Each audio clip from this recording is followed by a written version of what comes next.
Welcome everyone to Godzilla, a colossal course in Japanese history. My name is Patrick Hessman. I write a nerd-themed motivation and self-improvement blog called Drillsoul. You can find me at drillsoul.com or facebook.com/drillsoulblog. My name is Valentino Roman. I am a designer, cartoonist. You can find me all over social media, Facebook, Twitter, Instagram, Tumblr, at Big V Roman. BIGVROMAN, just to clarify. I'll just drag your mic a little closer. I want to hear your beautiful voice loud and clear. Sultry. Yeah. There's our web addresses again. Mm-hmm. All right. Fiction inherently reflects, critiques, or is influenced by the culture that created it. Godzilla films have a long history of critiquing and commenting on the current events of Japan. Through these, we can learn about national sentiment and issues facing the country at the time of production.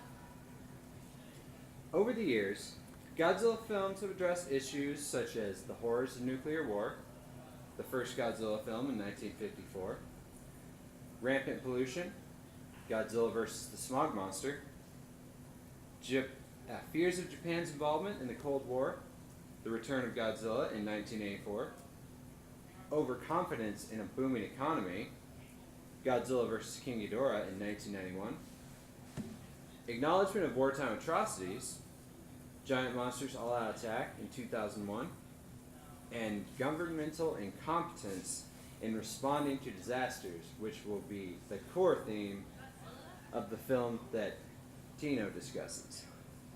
Shin Godzilla. So we will be focusing primarily on Gojira from 1954, the first film, and Shin Godzilla, the, as of now, most recent film. At the end of this year, we're getting a Godzilla anime film from Toho Studios. That's going to be pretty dope. For the first of a trilogy, it looks amazing so far. He looks old and giant and ancient, and I can't wait. It takes place 20,000 years in the future. Yep. So if you guys haven't seen it yet, it's called Monster Planet. Yeah, Godzilla Monster Planet. If you haven't seen any of the previews or anything for it, you got to check it out. Hey, Tina, talk a little bit more in your mic. Slide your computer over, that'll help. Yeah. My mic's still turned down A little bit. Can you hear me now? Yeah? Awesome. You do. I'll just hold it to my face every time I talk. All right. 1954. The atomic bombings of Hiroshima and Nagasaki were less than a decade prior. The American occupation of Japan had only ended a year before. Times were changing for Japan, and as the nation rebuilt, it still bared the memories of war and devastation. In March of 1954, the fishing boat, the Daigo Fukushima Maru, also known as the Lucky Dragon No. 5, is exposed to fallout from U.S. hydrogen bomb tests, and the crew contracted radiation sickness by sailing too close to the blast zone. Radio man Aikichi Kuboyama died from complications, making him the first casualty of the hydrogen bomb. Gojira directly references this by depicting Godzilla destroying a fishing boat.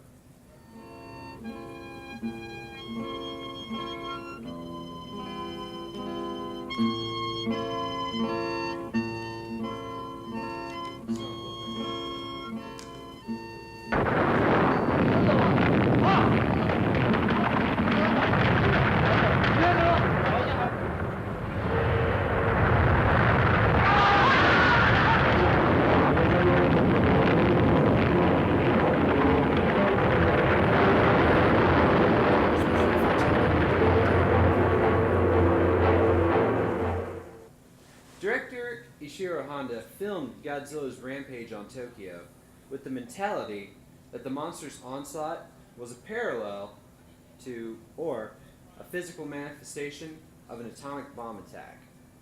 He stated, if Godzilla had been just a dinosaur or some other animal, he would have been killed by just one cannonball. But if he were equal to an atomic bomb, we wouldn't know what to do. So I took the characteristics of an atomic bomb and applied them to Godzilla.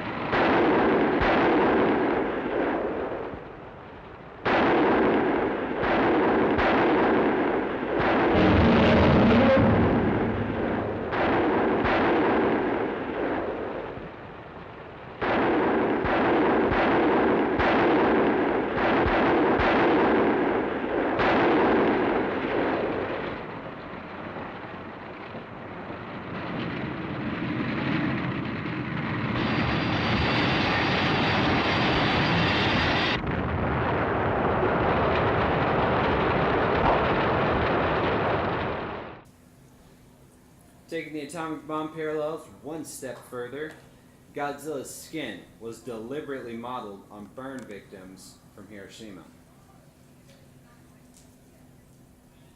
Which is why Godzilla is supposed to be charcoal black, despite the fact that media in the 1970s had this odd tendency to portray him as green, such as that Hanna-Barbera cartoon in the 70s. Symbolism of Godzilla as the horrors of atomic weaponry is eclipsed by the demise of Dr. Serizawa using the oxygen destroyer to take down Godzilla. One horrifying, destructive weapon is superseded by an even more horrifying, destructive one.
His choice to die alongside Godzilla presents the message that humanity must be responsible with its technological advancements.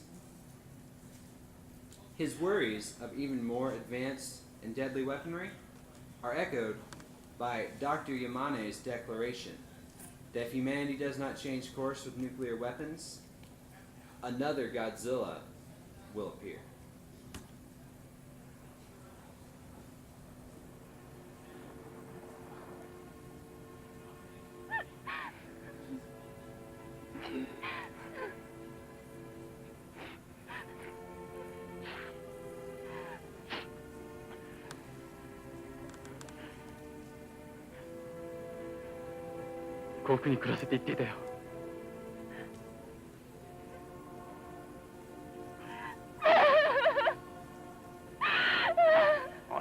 ゴジラが最後の一匹だとは思えない。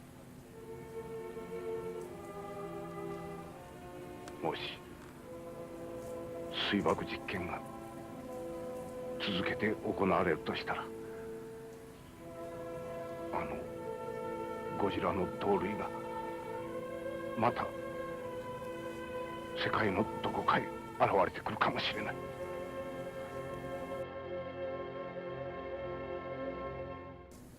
He was, of course, completely right.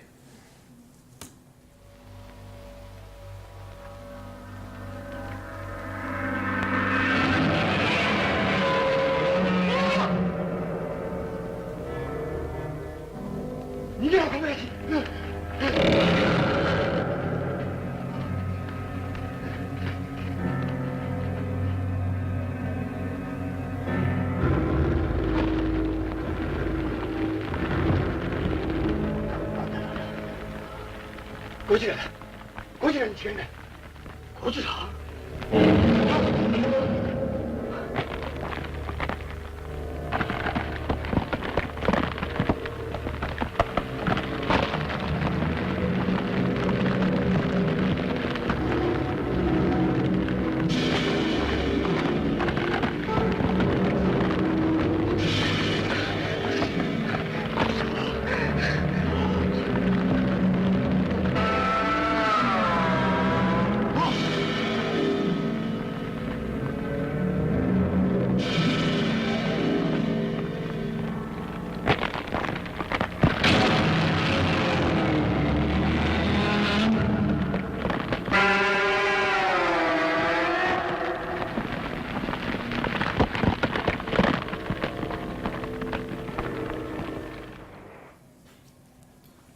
？Fun fact, the English dub of this film was one of George Takei's first screen credits.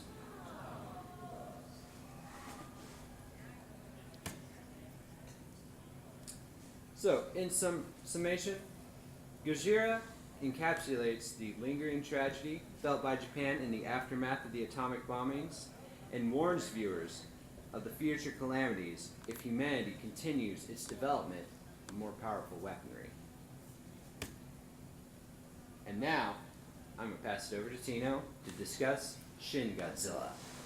Thank you, Peg. So we're going to fast forward a few decades and a couple generations, and we're going to talk about another disaster that happens in March, which is a pretty terrible month, apparently. So, March 2011, a magnitude 9 earthquake spawns a 15-meter tsunami that slams into mainland Japan. A lot of stuff, like buildings and everything, were left standing pretty much because, you know, everything's built to withstand earthquakes when it's in the, on like that kind of tectonic thing. But what happens is the tsunami that hits just kind of destroys everything. Nobody was prepared for that.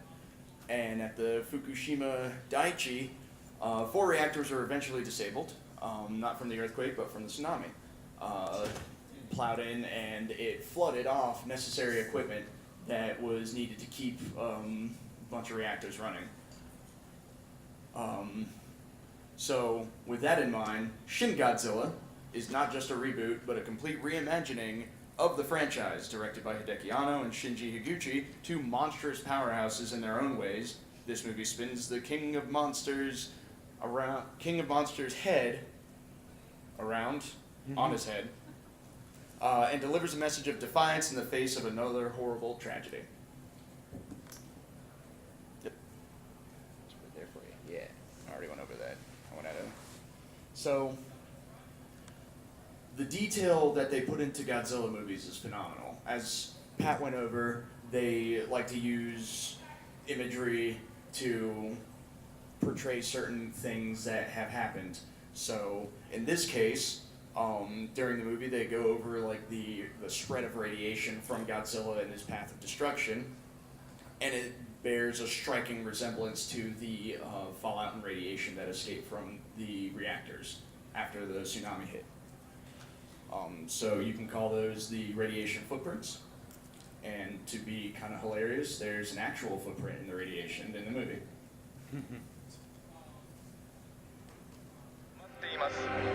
直ちに降車して警察官の指示に従って行動してください。区内全域に避難指示が発令されました。住民の方は直ちに避難してください。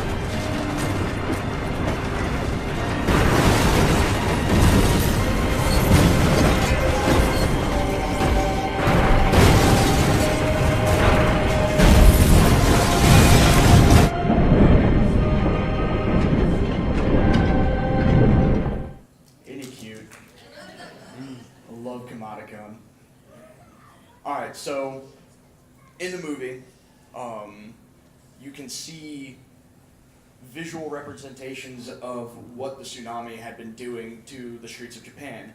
In that case, you were seeing cars like being plowed out of the way. People were still on the streets because the government had no idea what to do in this situation.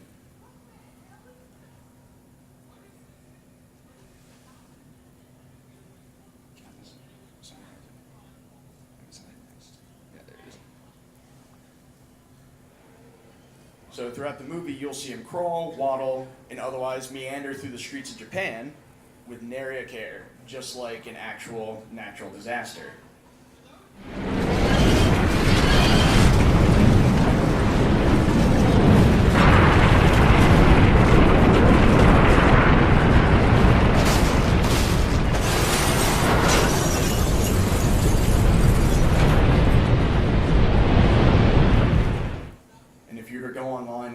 Video of the tsunami that hit, then you would see much of the same imagery. I saw boats in a marina just kind of get swept under overpasses and like chopped to bits from the waves and the currents. It's crazy. And I can't stress enough the kind of imagery that they were portraying in the movie, because it was almost like frame for frame a recreation of the disaster, from all that stuff being swept away to government officials in their bright blue jumpsuits, like standing there looking out at the devastation that had befallen them.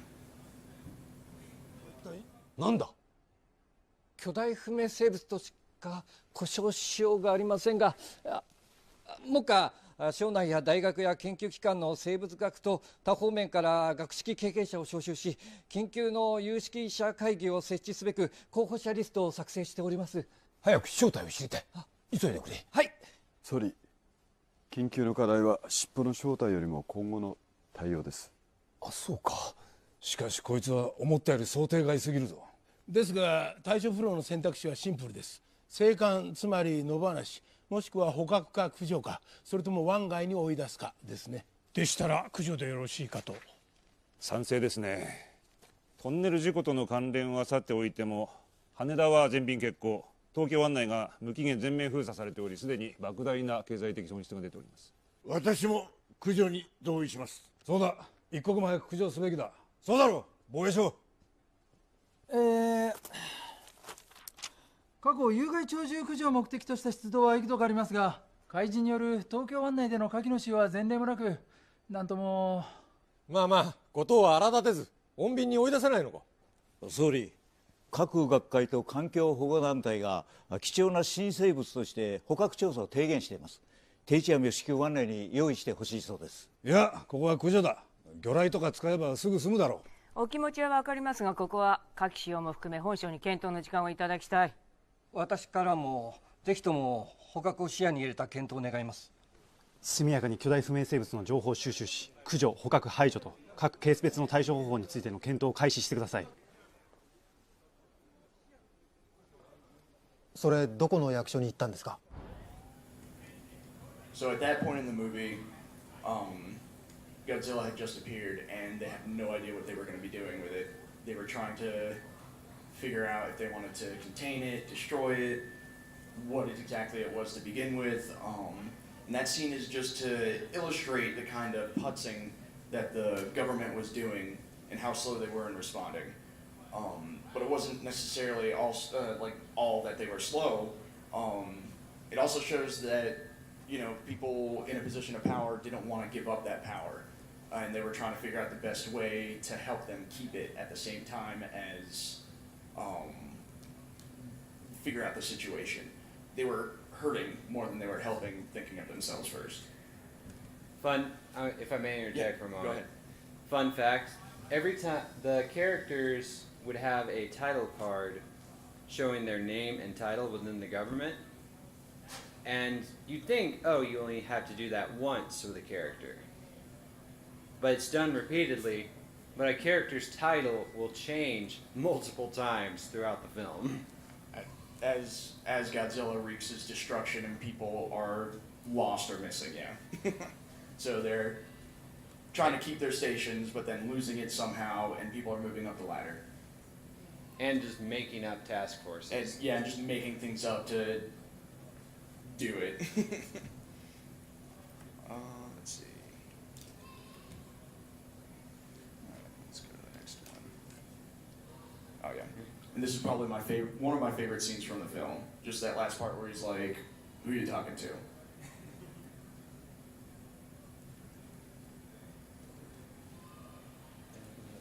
Whoops. All right, hold on a sec. Okay, so this next scene, I want to put a little more detail into it before you watch it. Essentially, this is when the first prime minister had died, or about to, and the Americans stepped in and they were just like, hey, we want to nuke this thing. So, you know, Japan has been more or less demilitarized since the bombings of Fukushima, and they're trying to figure out if they can do something that didn't involve them nuking Japan again. And the current prime minister is essentially asking for the power to allow that to happen. 聞いていた通りだ。本当にあの国は無茶を押し付けてくるんだな。それにしてもこの内容はひどすぎます。だよな。長官代理呼んでくれ。はい。米軍を中心とした対巨大不明生物の多国籍軍結成を国連安保理が決議した。当事国として我が国も参加、その指揮下で動くことになる。まあこれを総理に全権委任する特別立法を成立させてくれ。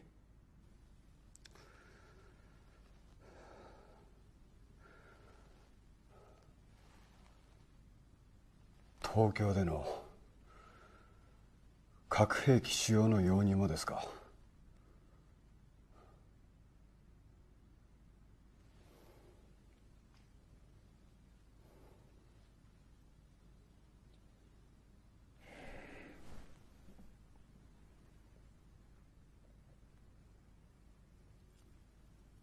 こんなことで歴史に名を残したくはなかったな。So Godzilla itself isn't just an allusion to the destructive power of nature and the potential for nuclear disaster, or even just a dig at America's past actions. Because they did say that some of the radiation was from toxic waste left from the Americans, right? So that was something that we didn't cover. But Big G this time around is the biggest and meanest of badasses, excuse the French. It's the representation of the odds Japan has faced since those disasters happened. It is a rallying cry from the Japanese people, telling the world to back off and let them handle it with a giant radiation-scarred middle finger to the sky. Because ultimately, it was the nation banding together and getting the work done that saved the day, and not necessarily relying on the help of others. They did get the help, but it was most of their own work, and they went out of their way to get that help and not relied on somebody else to just be like, to step in. So on that note, I think these last two clips are just for funsies. Yeah, just because they are beautiful. So these last two clips kind of, if you haven't seen Shin Godzilla already, they kind of offer a glimpse at the power that they set up for him to have. And a quick fun fact before we show these clips. There is no music in the scenes where human characters are speaking. There is only orchestra when Godzilla is on screen. Mm-hmm. It's to try and help, like, intensify the grandeur. Mm-hmm. So, spoiler alerts. 何の光だ。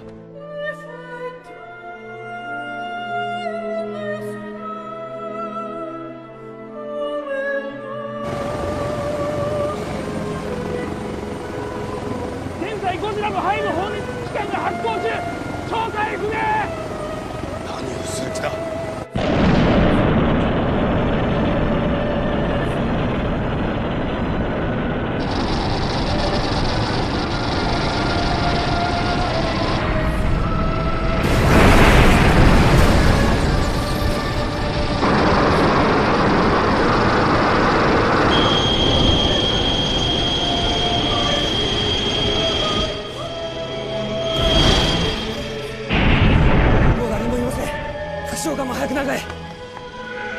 There's an emergency call from Yokota Air Base. B2, number 1 seems to have been down. Oh, there's no way. That's impossible. Godzilla. まさに神の化身ね。The target is shooting some unidentified weapon from the front. Bomber 2 and Bomber 3 will circle in from behind. Payback time. Roger. Payback.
Tell me that would not have been the greatest rave you've ever been to.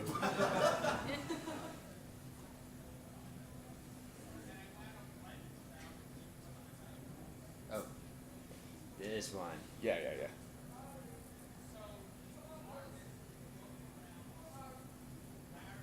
This is the ending shot of the film. So, major spoilers, just to let you know. Godzilla has just been frozen with a weird cocktail of frozen chemicals, but I'm gonna stop talking now. Yeah.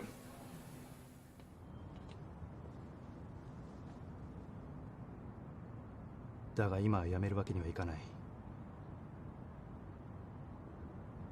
事態の収束にはまだ程遠いからな。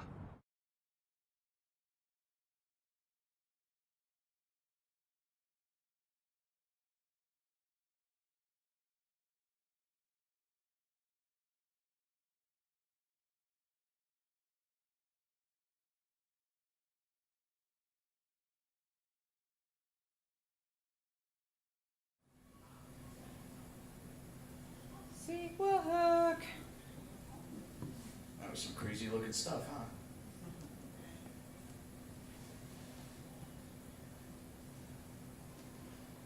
Right. Yeah.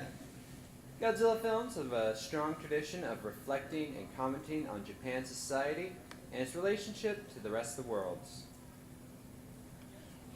These films are more than just slugfests between giant rubber-suited monsters as they serve time capsules. They serve as time capsules of contemporary Japanese history. Yeah, now we can open up for some questions.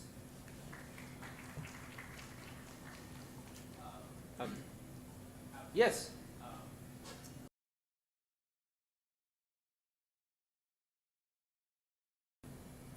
Hey, bring back the same cinematographer, and yeah, they can keep up the high quality. Yeah, so I don't think Hideki Anno has announced if they're doing a sequel yet or not. But if they do, they know what they've done right, and they're definitely going to take it to the next level after that. We have no doubt about it. It was the highest grossing film in Japan that year, so it seemed kind of foolish to not do a sequel. Let's try and get the feedback away. Yes, in the pointy hat.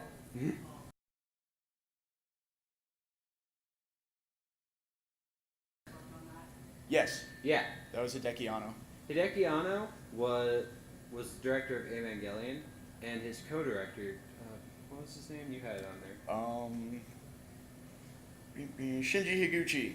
He was the co-director of the live-action Attack on Titan film. Yep. As well as many other very successful films. Doesn't he use the same track from the anime that he used in this movie? But he kind of changed. Yeah, he did. He did. Basically the same track. Yeah, he did put a lot of Evangelion into it.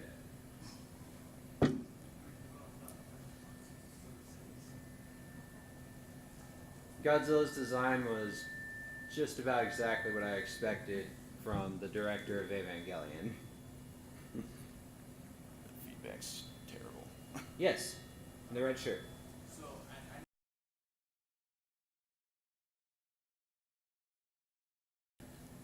So, yeah, Godzilla is constantly evolving throughout the film. There you go.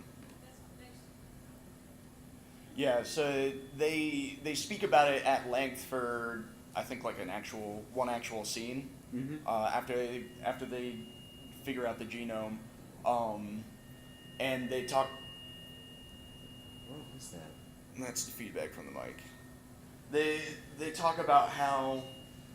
I wish I figured out where it was coming from. It's coming from me. Yeah. No. All right, I have no idea. Volume's over there, but we're kind of on the tail end, so tail end Godzilla.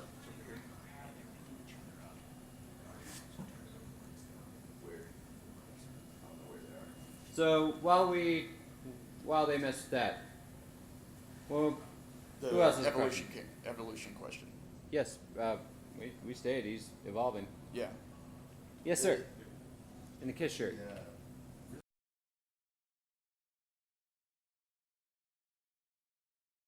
Well, Godzilla movies have tended to come out after, like, terrible things have happened in Japan.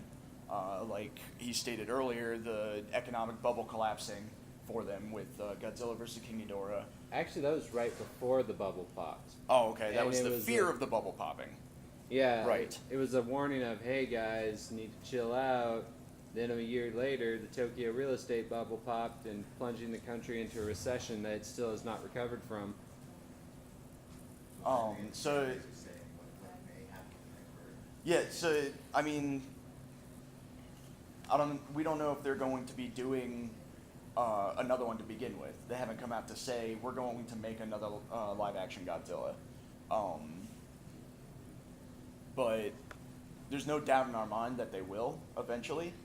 And I mean, they might just be holding their cards close to their chest until something big happens. Or they could just be getting everything together before they make the actual announcement. And they've already got it all planned out,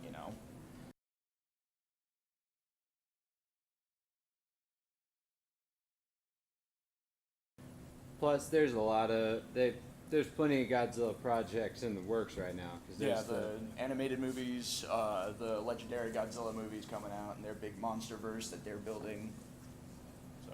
So it's not like Godzilla is not getting any work right now. Yeah. Not to mention he's like the official tourism ambassador in Japan. Along with Doraemon. Yep. Yes.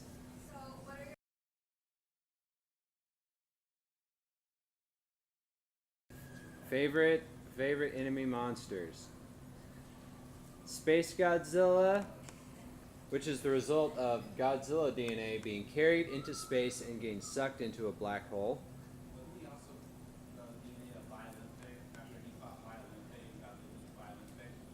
Yeah, in the film it specifically stated it could have either been Biollante spores or pieces of DNA that Mothra carried into orbit. Also, cannot go without mentioning Cyber Gigan. Yes, please. Final Wars Gigan. That's essentially it. Aliens got a hold of him and upgraded him, right? Yeah. He can shoot his like claw hands to grapple on chains and stuff. And who's gonna be yours so I can pull it up? Let's see. So I was actually a big fan of GMK, Godzilla, Mothra, King Ghidorah, Giant Monsters All Out Attack. That's my favorite movie still. And I really enjoyed the fights there. He just annihilated Baragon. He had no chance whatsoever. And then fighting with King Ghidorah and having to have Mothra sacrifice itself and King Ghidorah just like, roar! Beautiful. Spot on. That was the only film in which Godzilla is unquestionably evil. Mm-hmm. Because he's driven by the souls of those killed by the Imperial Japanese Army in World War II. And so he's not attacking just because he's a wandering animal.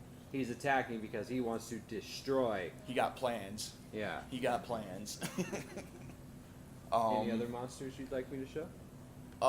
So I haven't watched the movie in a while, but I really enjoyed Orga in Godzilla 2000 when I was a wee lad.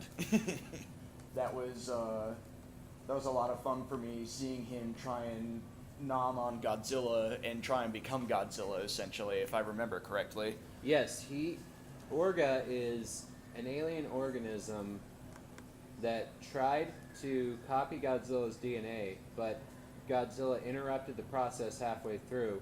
So Orga is the halfway point between this alien organism and Godzilla. And their final fight involves Orga trying to complete the consumption of Godzilla. Just the entire upper half of his body turns into like an alligator mouth and he just goes to town. Yeah, he like burns him from the inside or something. And I really want to watch it. Godzilla thermoblasts him from the inside. Yeah. I think that's really about it. I mean, I generally enjoy Godzilla movies, no matter how terrible they are. Even when they're talking to each other on Monster Island about how much they hate humans, it's still a really good time for me. But those are some of my favorite scenes. Oh, there's one more that I'm gonna. Oh yeah, Kaiju. Is that the Mark III from Against Godzilla, right? Or like the Against series in SOS. So Kiryu is not just another Mechagodzilla. It is a cyborg constructed from the skeleton of the first Godzilla, the one from the 1954 film. In the movie, they actually like go into Tokyo Bay and fish the bones of OG out of the water, and it's essentially running on like a giant series of DNA computers. All right, yeah. So, yes, sir.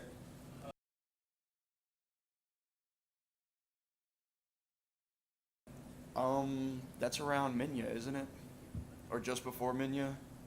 So Godzilla's transition from symbolism to monster prize fighter. Yeah, it kind of fluctuates. It really took off in the 70s. When they tried to make him more kid-friendly. Mm-hmm. Because after first there was Godzilla Raids Again, where he fought Anguirus, but he was still villainous. Then came King Kong vs. Godzilla and Godzilla vs. Mothra. He was still villainous in those films. In fact, he was cast as the antagonist in both films. More sympathetic portrayal was given to King Kong and Mothra. What I would say is that the whole hero phase began with Ghidorah, the three-headed monster, and was fully cemented by Godzilla vs. Monster Zero, when Godzilla and Rodan are kidnapped by aliens and have to fight King Ghidorah on another planet.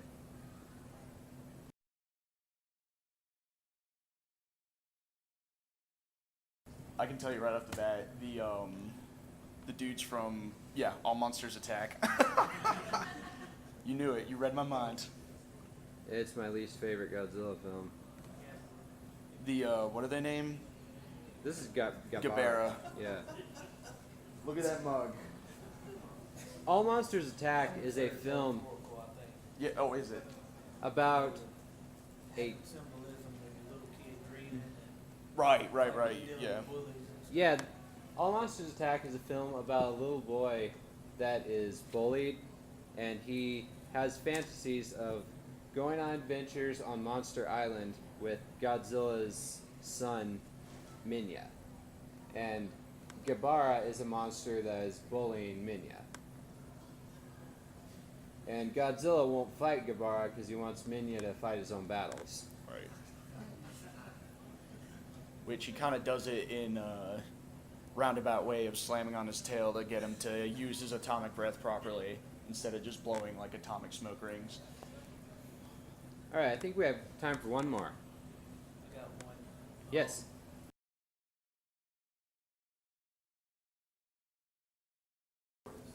Oh, sorry. Anguirus? Oh, no, Gamera. Gamera. Gamera. Nice. And vice versa. And some of you kind of see a little bit of that in their stuff. Is that? Well, Gamera's Toho as well. They just never have done.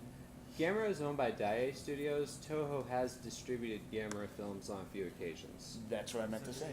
Like no chance. Friendly rivalry. Yeah. Well, they actually are doing like a weird crossover thing in a new video game coming out.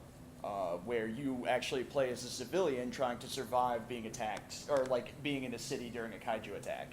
And Gamera is one of the characters, as well as Godzilla, and I think King Ghidorah and Ultraman. Thank you. But unfortunately, it's been stated they will not fight each other. Yeah, because there's only like what are they doing, like a good and a bad? It's just, there's Or going to be a it's just like scene one with monster. Ultraman, a scene with Yeah. Gamera, a scene with Godzilla and his crew. Yeah.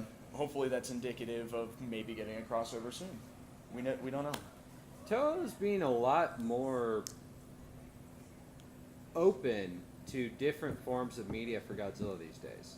Like a Godzilla anime. That took 60 years to happen. Mm-hmm. Well, we've had like animated Godzilla stuff before, like little cutesy things.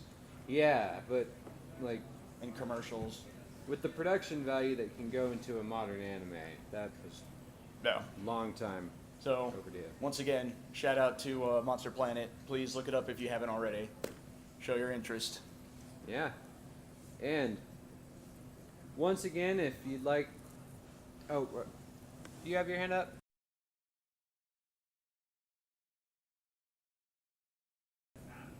'98. 98 with Matthew Broderick. Yeah. Yep. I did too. Don't tell anyone. Yeah, I don't have a burning hatred like some fans do of that film. It was what got me into it. I loved the animated series that followed it. Oh yes, so good. I watched it back in the 80s. My mom used to like Godzilla, the one with the big eyes in the 70s. Uh-huh. Sure, it would come on regularly. It seemed like on Saturdays. Yeah, Saturday monster matinees on television stations. That's how a lot of Americans were exposed to Godzilla. Doctor Who as well. Yeah. Yeah. I thought it was going to be a bad guy, though, for bringing a camera thing in. No, we love Gamera too. We are. All monsters welcome here. Yep. No shame. Except Gabara. Make him stand at the door. All right, are we done? Yeah, so again, you can contact us on social media if you'd like to just chat with us more about Godzilla and we're going to be... We just live streamed it from your page. Yep. And I'll be posting one with a little better quality video because I've been recording it, and I'm also going to mix the film clips Hello, in. GoPro. And otherwise, yeah, thank you for coming. Thank you guys. You guys are awesome. Really appreciate you.